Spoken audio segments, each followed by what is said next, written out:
అదేదో సామెత ఉంటది కదా, వడ్డించేటోడు మనోడైతే మనం ఏ మూల కూసున్నా మూలగ బొక్కలకేం కర్మ, ఏది కావాలంటే అది వచ్చి పడుతుంది.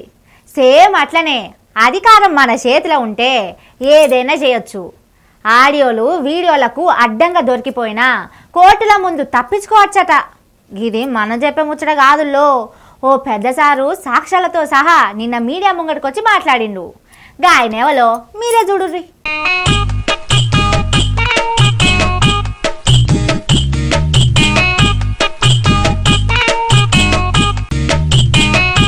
ఈయనెవలో గుర్తుపట్టినారుల్లా? మన రేవంతన్ సారు ఓటుకు నోటు కేసుంది కదా, గా కేసులా ఏ4 నిందితుడు పేరు జెరూసలేం మత్తయ్య.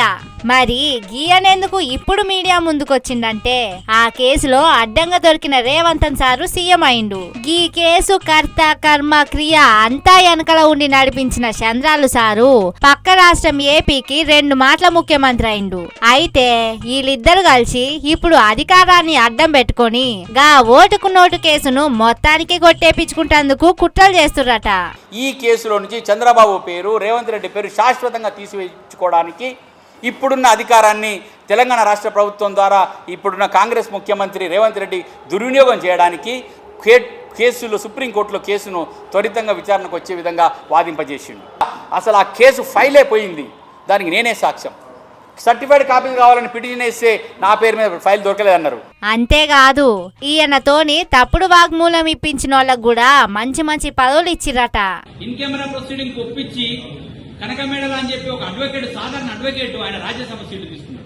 ప్రతి ఒక్కరు కూడా ఎవరైతే ఏజీలు కానీ ప్రతి ఒక్కరు, మరి ముఖ్యంగా రేవంత్ రెడ్డి గారితో పాటు చెర్రపల్లి జైలు కొంట ఉండి పెట్టిన ఒక జీవిత ఖైదీ, ఆ జీవిత ఖైదీ కూడా ఈయన సీఎం కాగానే మనకి క్షమాపణ పెట్టింది. ఇంకో ముచ్చట కూడా ఉందుల్లో. అప్పట్ల కేసులో దొరకంగానే నేను అప్రూవల్ గా మారుతా అంటే మన రేవంతన్ సారోళ్ళ ఇంటామే ఫోన్ చేసి ఓల ఏడ్చిందట. మా ఆయన రాజకీయ జీవితం మొత్తం పోతుందని మస్తు బతిలాడుకుందంట. నువ్వు అరెస్ట్ అయిన తర్వాత నీ భార్యతో ఫోన్ చేపించిన కిక్కారెడ్డి తోటి మత్తయ్య కనుక తెలంగాణ పోలీసులు సరెండర్ చేస్తే ఎమ్మటే మత్తయ్యని అరెస్ట్ చేస్తే చంద్రబాబు రేవంత్ రెడ్డిని పార్టీ నుంచి బహిష్కరిస్తామని చెప్పి ఆయన ఒక బహిష్కరణ నోటు రెడీ చేసి పెట్టుకున్నట. ఒకవేళ పార్టీ నుంచి బహిష్కరణ గురైతే ఏ పార్టీ గురించి పనిచేసిన రేవంత్ రెడ్డి ఆయన యొక్క రాజకీయ భవిష్యత్తు అయిపోతుంది. మరి ఇప్పుడు ఈ మత్తయ్యకు ఏం కావాలంటే ఏం లేదుల్లా. ఓటుకు నోటు కేసు పిలాను చేసిన చంద్రాలు సారు మంచిగానే ఉన్నాడు. తప్పుడు వాంగ్మూలంతోని కేసు నుంచి ఆయన బయటపడ్డాడు. అడ్డంగా దొరికిన రేవంతన్ సారు మంచిగానే ఉన్నాడు. సీఎం అయి కూసుండు. తతిమోళ్లకు మంచి మంచి పదవులు వచ్చినాయి.